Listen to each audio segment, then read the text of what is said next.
abanzi banjye baranzengurutse baranshakira ibibi gusa banteze imitego myinshi barahiga ubugingo bwanjye. Ni Rose Muhando, umuririmbyi ukora umurimo yogezabutumwa bw'ibyanditswe byera gospel. Bivuga ko mbere yo gutangira umurimo w'Imana yari umunyabyaha, hanyuma aza gukira inkuba niko kuyiganira. Umunyarwanda yavuze ko ntawe usiga ikimwirukamo. 2019 byose bijya ku karubanda. Rose Muhando agaragara yigaragura hasi imbere y'umuvugabutumwa Pastor James. Bari kumwirukanamo amadayimoni imbere y'abakristo.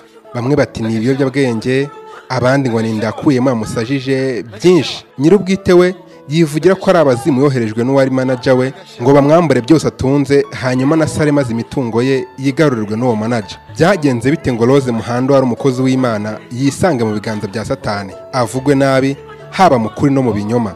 Aha ni mu rusengero rumwe rwo muri Kenya ahagana mu Kuboza 2018. Rose, nilikwambia ukuje. Kuja hapa. Rose Muhando narakubwiye ngo uzaze. Egera imbere. Ni gute wangiritse amaboko? Ni gute wangiritse amaboko bigeze aha? Oh, nibibaho.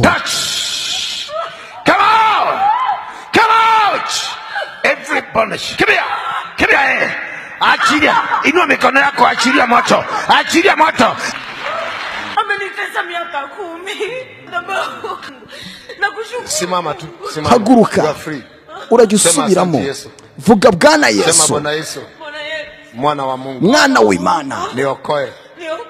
Nkiza. Dhambi. Mbabarira ibicumuro n'amakosa yanjye. Ngira wawe. Ubugingo bwanjye bwerekeza iwawe. Ongera uryame. I speak here, nanena uponyaji na baraka kwako kwa jina la Yesu. Lala. Sleep. Pastor yakomeje kwirukana abazimu muri Rose Muhando. Undi nawe yigaragura hasi ataka cyane mu minota myinshi. Aha yaryamaga hari hasi mu rusengero imbere y'imbaga, abanyakinya bumiwe. Uwamukizaga ni Pastor James. Nyuma y'ibi Rose Muhando yaje kurirwa irengero.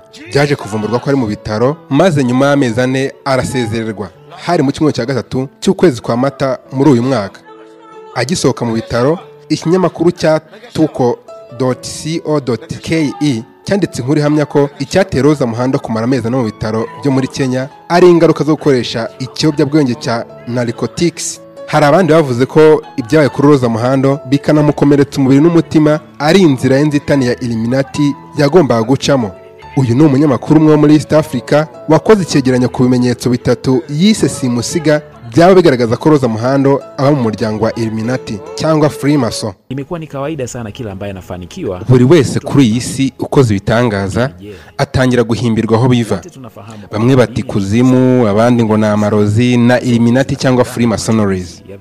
Ni imyumvire n'imyemerere, ariko kuri uyu munsi kanjye ngo ibimenyetso bitatu kuri Muhando. Muri 2005 Rose Muhando yahawe igihembo na Kilimanjaro Music Awards nk'umuhanzi w'umugore wahize abandi muri gospel. Iki gihembo cyatanzwe na kampani icuruza inzoga, ikintu kizira ku bakristo n'abasilamu. Ntibyari bikwiye namba, ariko kuko byari ibihe byo gutumbagizwa na Illuminati byarabaye. Ikimenyetso cya kabiri ni ibimenyetso by'intoki.